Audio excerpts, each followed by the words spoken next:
Hola, os doy la bienvenida una semana más al canal y hoy vengo a hablaros de uno de los libros que ya sabéis porque me seguís en Instagram y porque ya lo he dicho más veces en YouTube, que es uno de los libros que más me han impresionado en los últimos meses y en los últimos años. Vengo a hablaros de Los destrozos de Bret Easton Ellis. Vamos allá.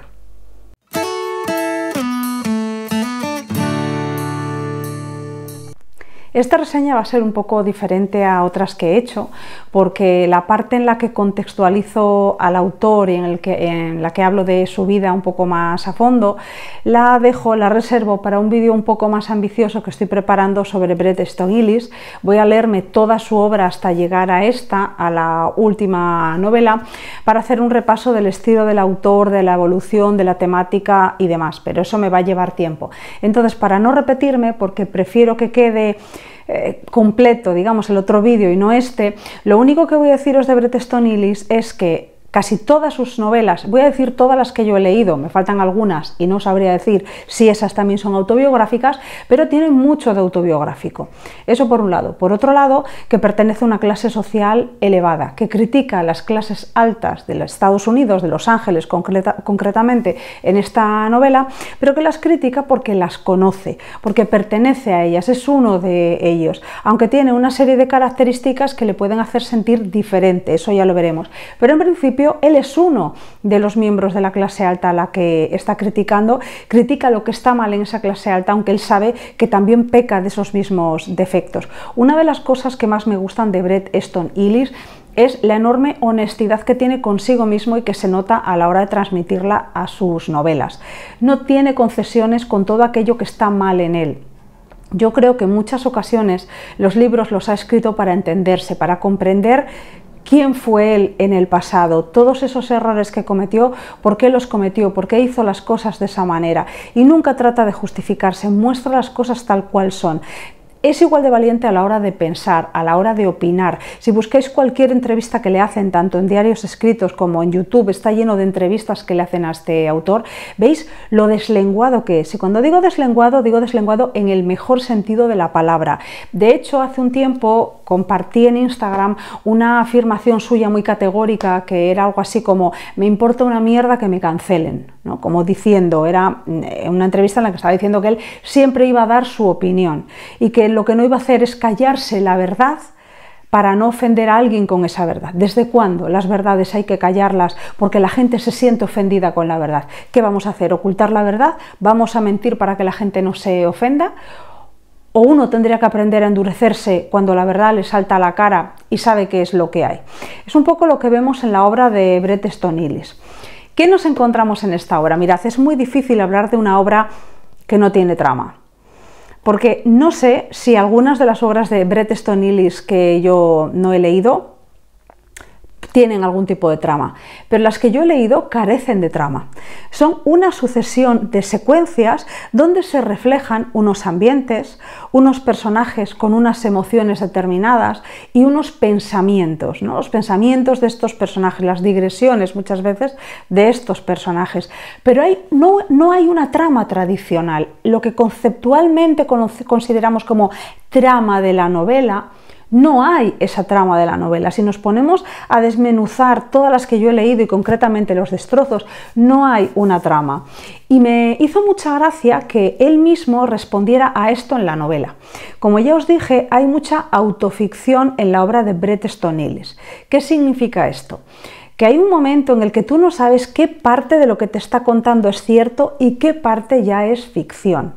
Porque mucho de lo que cuenta, el colegio privado al que fue, el tipo de amigos que tenía, el tipo de vida, el tipo de familia, etcétera, etcétera, la universidad a la que fue, su homosexualidad y un largo etcétera de cuestiones, son reales, aparecen en sus novelas y son reales. Y sus personajes o son trasuntos suyos, como Clay en Menos que Cero, o directamente tienen su propio nombre. El protagonista de Los destrozos se llama Bret Ellis, igual que el autor, que es Bret Easton Ellis, y cuenta cuestiones vitales del autor que, aunque ficcionaliza, parten de un hecho real. Entonces, nos encontramos eso, con una obra, con un autor que es muy poco vago. Repito que no he leído todo Bret Easton Ellis, pero lo que yo he leído, lo que me indica es que es un autor que siempre está constantemente tratando de utilizar diferentes técnicas narrativas. Es algo que valoro muchísimo en un autor, que no se quede con aquello que le ha dado buen resultado para repetir el éxito. Él siempre está probando técnicas narrativas diferentes. Empezamos en Menos que cero y nos encontramos, sí, es cierto, con una cierta influencia yo encuentro influencia de Hemingway, la verdad, en el estilo. Luego, en la hora de enfrentar determinadas cuestiones, me recuerda mucho a Francis Scott Fitzgerald, pero cuando seguimos leyendo a este autor, nos encontramos con la influencia de todos los maestros del monólogo, de James Joyce, por ejemplo, ¿no? De cómo utiliza el monólogo como influenciado por el propio Joyce y por otros autores que hayan utilizado esta técnica.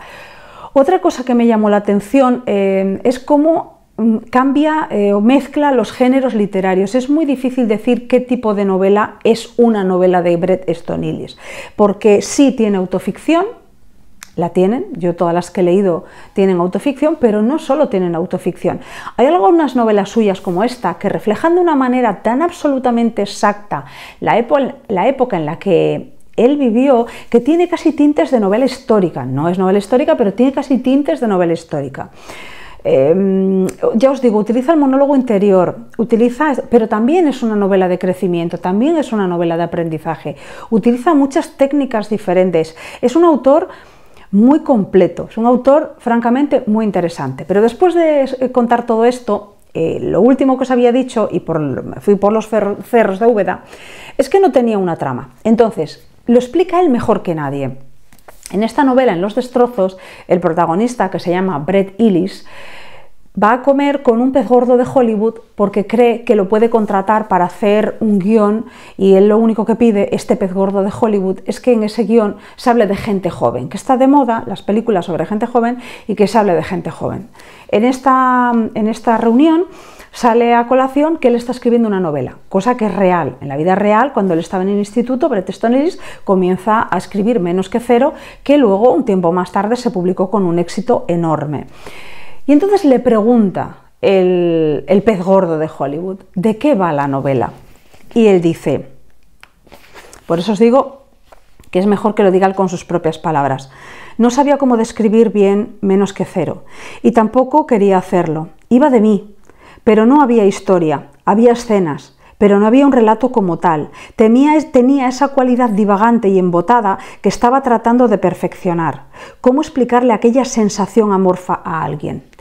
Eso es la novela para él, esa concepción de que no tiene que haber un planteamiento, un nudo y un desenlace, que no tiene que tener una trama tradicional. Tiene mucho de novela posmoderna, la novela de Bret Easton Ellis, sabemos que pertenece a la generación X, que otros, como aunque no vive, digamos, este mundo, el mismo mundo de Bret Easton Ellis, durante la universidad lo vivieron también Donna Tartt y Jonathan Lethem, ¿no? Pero no tanto David Foster Wallace, y sin embargo son de la misma generación. Yo no sé si sabíais que había un pique entre David Foster Wallace y Bret Easton Ellis. Me duele en el corazón porque son dos autores que a mí me gustan muchísimo, pero Bret Easton Ellis, cuando él murió, tuvo un comentario muy desacertado, muy poco elegante, que es que estaba muy sobrevalorado, cosa que yo no creo que esté sobrevalorado. Creo que es un autor extraordinario y que de hecho el futuro le va a poner en un lugar bastante más elevado del lugar en el que está ahora mismo. Pero bueno, tenían una cierta relación, un cierto pique, mala relación. Pero sigue diciendo, a mí no me importaba lo que hacían los personajes, existían, y yo simplemente trataba de transmitir un estado de ánimo, sumergir al lector en una atmósfera particular que iba construyéndose a base de detalles cuidadosamente seleccionados. ¿Qué hacían aquellos jóvenes? Eso daba a entender que había una trama, una historia que tendría una resolución. Salían por ahí, escuchaban música, tenían sexo, iban a clubes, a veces tomaban drogas, asistían a fiestas en mansiones donde había piscinas, pistas de tenis y salas de proyección. De noche conducían sin rumbo por la ciudad, sus padres siempre estaban fuera, iban de tiendas por rodeo, avanzaban por el mundo solos, contemplaban lámparas de araña colocados de ácido. ¿Cómo resumir eso en una trama. Pues estos son no solamente Menos que cero, sino las novelas que yo he leído de este autor. Además, Los destrozos encaja aquí perfectamente. No sabría decir cuál es la trama, porque realmente lo que nos está contando es la historia de Bret Ellis en el último año de instituto, de sus amigos, de los que están cerca de sus amigos, como los padres, como compañeros y demás, y luego un asesino en serie que vivía y campaba a sus anchas por Los Ángeles de principios de los años 80, porque ahí es donde transcurre la historia, en Los Ángeles, a finales de los 70, principios de los 80, sobre todo.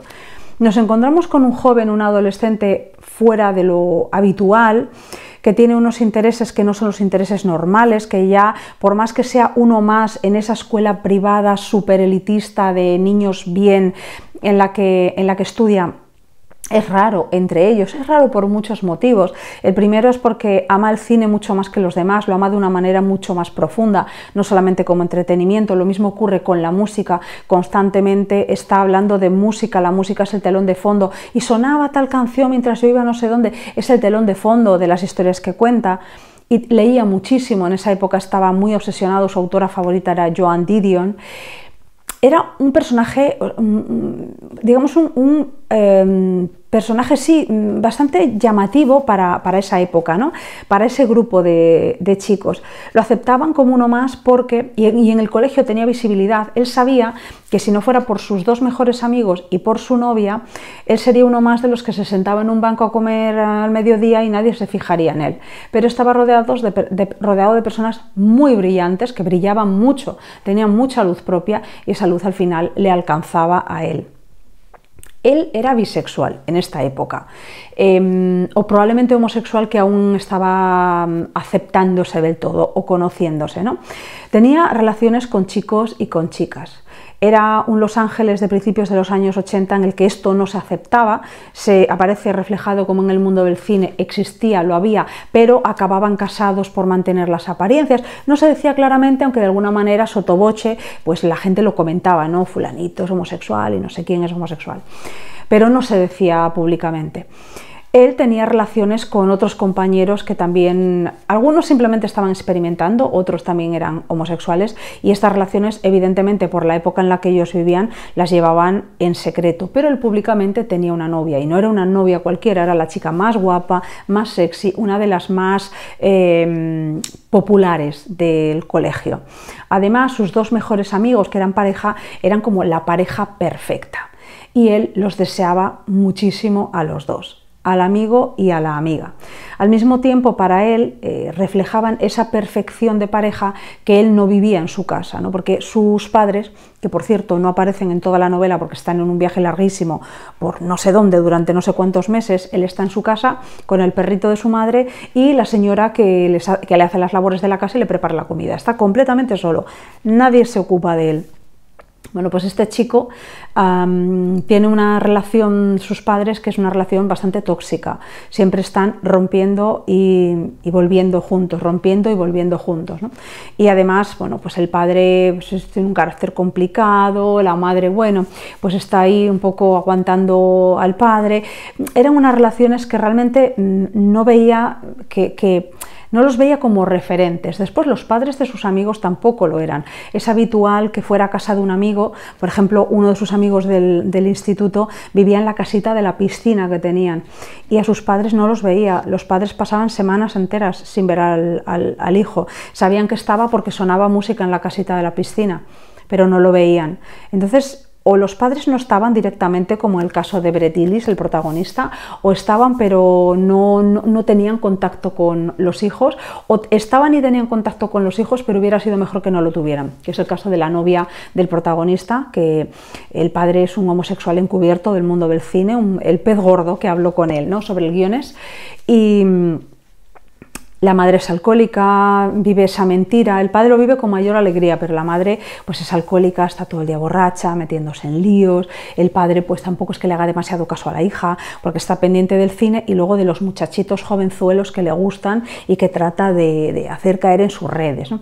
Es un mundo un poco sórdido, un poco triste. Son pobres porque lo único que tienen es dinero, ¿no? Que dicho así es como bueno, por lo menos tienen dinero, es que no tienen absolutamente nada más. O sea, es una sensación de vacío tan absoluta, pero al lado de todo esto, al lado de todos estos chicos y sus vidas y cómo nos va contando, porque es maravilloso, es que lo maravilloso que tiene este autor es que te va contando la vida de todos ellos cada vez que uno de ellos aparece, y lo hace de una manera tan absolutamente entretenida que a ti te interesa saber todo lo que te está contando. Las familias de ellos, sus ilusiones, sus sueños, sus relaciones, sus miserias. Y todos ellos se conocen de siempre, llevan yendo desde muy pequeños al colegio juntos. Y de repente aparece un elemento que distorsiona, ¿no?, toda esta tranquilidad. Y es que llega un nuevo alumno al instituto. Es un nuevo alumno cuya belleza es apabullante, es el hombre perfecto físicamente. Pero llega lleno de misterio. Al principio no saben qué es de su vida y de dónde viene, y luego cuando empiezan a tener noticias de él son noticias un tanto alarmantes. Y nuestro protagonista se tuerce con él, digamos, ¿no? De alguna manera no confía en él, empieza a comportarse como un absoluto loco porque no confía en él, pero al mismo tiempo lo desea de una manera salvaje e incontrolable. O sea, yo creo que el problema es ese. El problema es que lo desea de una manera salvaje e incontrolable, y al mismo tiempo supone un elemento distorsionador de todo lo que él consideró su paz y su tranquilidad y su referencia, porque su mundo, su referencia no está en su familia, sino en sus amigos. Y cuando él llega, se mete incluso en el grupo de amigos, y él no quiere que vaya ocupando parcelas que de alguna manera lo tocan a él, está cerca de él, pero pues todos sus amigos parecen estar encantados con recibirlo, con incluso hacer fiestas de bienvenida y demás. Pero ¿por qué tiene esta manía a este personaje, a este chico?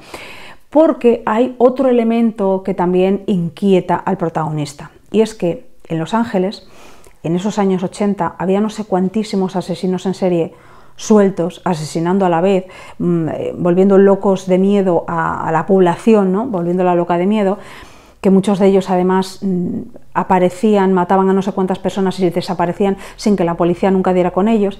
Y creció tanto Bret Easton Ellis como otros personajes del mundo de la cultura, los angelinos normales, ¿no?, los habitantes de Los Ángeles normales, pero lo sabemos sobre todo en aquellos que luego tuvieron un acceso al mundo de la cultura, y en películas, en el cine y incluso en la música hacían alusión a este miedo de vivir rodeados de asesinos en serie. Bueno, pues hay un asesino en serie al que llaman el arrastrero, que comete unos crímenes brutales. Comienza con la desaparición y tortura de mascotas, de las mascotas de estas personas, luego hace una serie de cosas, bueno, pues incluso metiéndose en sus casas y demás, para finalmente torturar y asesinar de una manera espeluznante a adolescentes. Lo que más llama la atención de Bret Easton Ellis, personaje, porque es el protagonista, es que la gente no parece prestar atención a que estas cosas tan terribles están pasando, y que algunas pasan en la calle, en una casa 4 calles más allá de la de ellos, ¿no? Es como que viven en tal burbuja de privilegios que lo sucio, lo feo, lo malo del mundo piensan que nunca les va a tocar. Esto me recordó a Babysitter, que la acabo de leer, de Joyce Carol Oates, que también me llamó la atención, porque también hay un asesino en serie y también hay una familia perteneciente a la clase alta, una familia muy privilegiada, que también vive en una burbuja de privilegios, que cree que lo sucio, lo feo, lo malvado del mundo no les va a tocar, que la burbuja los protege, y luego se dan cuenta que el horror puede traspasar la burbuja, ¿no? Estos viven en un mundo, ¿qué más da que hay asesinos en serie? ¿Qué nos va a pasar a nosotros? A nosotros no nos va a pasar nada. ¿Y por qué tienen esa sensación de que su mundo es inexpugnable y de que a ellos no les va a ocurrir nada? Porque hacen de todo, o sea, hacen de todo, llevan vida de adultos, reciben unas cantidades ingentes de dinero por parte de sus padres, conducen unos coches espectaculares, tienen una libertad ilimitada, pueden hacer lo que les dé absolutamente la gana. Beben muchísimo, toman drogas, están todo el día experimentando con las drogas, experimentan con el sexo de una manera totalmente irresponsable. Son los 80, tardamos unos cuantos años más en saber una serie de cuestiones y ahí de por qué tener cuidado. Eran unos años, parece ser, muy locos. Yo, claro, los 80 Hombre, había nacido, pero era una niña tan pequeña que a mí no me tocaron. Yo fui más de los 90, ¿no? Y todavía a los 90 había muchísima responsabilidad y muchísima sensación de que nunca nada malo podía pasar, hasta que empezamos a escuchar hablar del SIDA, que el SIDA venía de muchísimo antes, ¿no? Pero es como que nosotros empezamos a oírlo hablar en esos momentos, y de repente enfermeras viniendo a los colegios y dando charlas y demás. Pero en los 80 tenía que ser en Estados Unidos todo como mucho más salvaje. Y estos chicos llevan una vida en ese sentido muy salvaje. Por ejemplo, cosas que te llaman la atención, pero que el propio Bret Easton Ellis decía que él hacía, ¿no? Por la noche él estaba en casa y no lograba dormir, y para despejarse se subía a su coche y recorría la ciudad y salía de la ciudad, y kilómetros y kilómetros y kilómetros conduciendo sin que nadie supiera dónde estaba ni dar explicaciones de su vida a nadie. Cuando estaban desanimados se tomaban drogas para animarse, y cuando estaban demasiado animados para descansar y dormir, tranquilizantes. Estaban todo el día robando pastillas antidepresivas de sus madres. Es un mundo absolutamente loco y descabellado.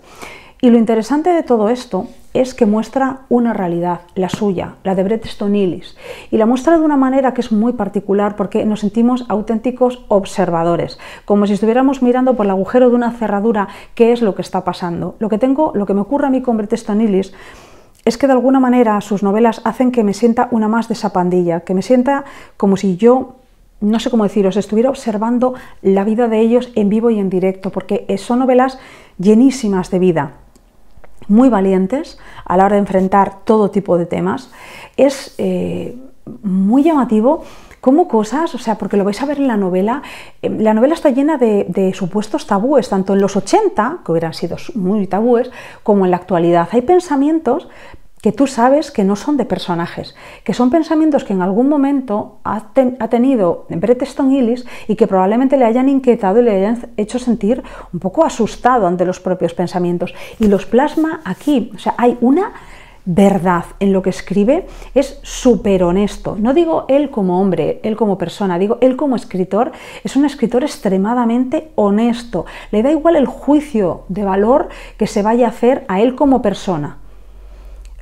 Está por y para escribir la novela que quiere escribir, se venda o no se venda, y eso se nota, y eso para mí le da un valor enorme en un mundo en el que la gente pues como que se pliega a muchas cosas para poder vender, ¿no? Entonces, es cierto que él es un privilegiado también, ha obtenido tanto éxito, ha sido el enfant terrible de las letras en los años 80 y demás, pero con todo, este hombre podría estar completamente olvidado, y en la América actual, en el mundo actual, en Occidente, voy a meter Occidente, no sé cómo está Oriente, tal y como estamos, de buenismo y demás, esta novela es totalmente, es que se le puede atacar por miles de millones de cosas.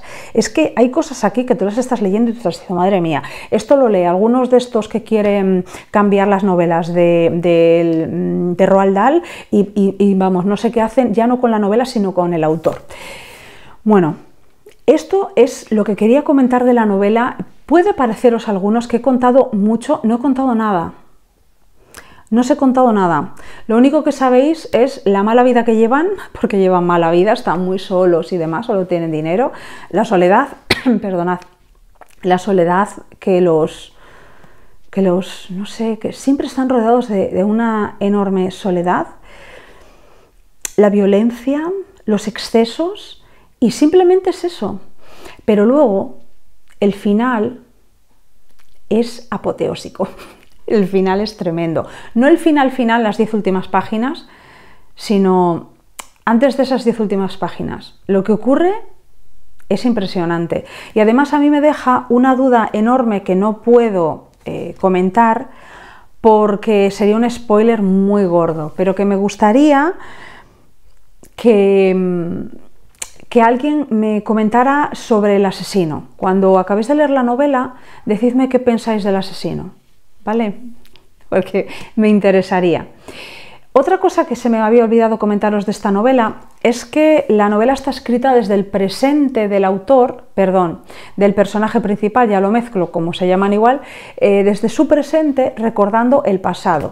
Él en un momento determinado va en un coche por la ciudad y se encuentra, pero no la saluda ni nada, con alguien que fue una amistad muy grande de él cuando iba al instituto y con la que lleva, bueno, pues décadas sin hablarse. Además se siente mal y se siente mal por todo lo que hizo durante sus años de instituto. Y empieza a recordar. Es cuando nosotros empezamos a conocer esta historia terrible, ¿no?, que ocurre además en poquitos meses. Una de las cosas que más me llamó la atención es que en una entrevista que se le hace a Bret Easton Ellis, dice que esta novela es de alguna manera una forma que tiene de pedir perdón a esos amigos del instituto a los que les hizo daño. Evidentemente no había un asesino en serie que los acechara a ellos, pero sí creo posible que gran parte de lo que cuenta de la historia con sus amigos sea cierta, porque él también dice que cuando iba al instituto era gay, pero tenía como novia a la chica más guapa y más popular, ¿no? Y hay una serie de cosas, su familia también tenía mucho dinero, con su padre también tuvo sus más y sus menos, es decir, es bastante autobiográfica esa parte. Es de lo que más me llama la atención que él dice: escribo esta novela como una manera de pedirles disculpas, aunque sé que no la van a leer. Claro, si ellos no son lectores, leerte una novela de 700 páginas, pues complicado. Pero parte de lo que cuenta deja claro que es bastante real, ¿no?, ese ambiente en el que él se crió y ese mundo que conoció. Parece ser que el ambiente de Hollywood está mucho más desarrollado en su novela Glamurama.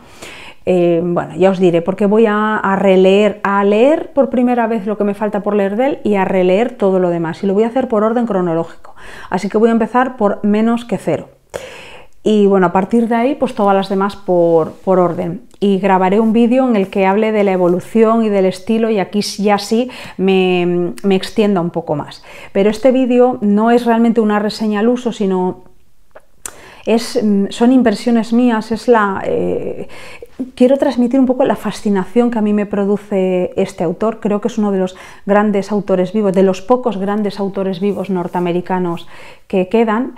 Es un gran escritor y aparte es un hombre valiente, y son dos cosas que yo valoro muchísimo y sobre todo en estos tiempos.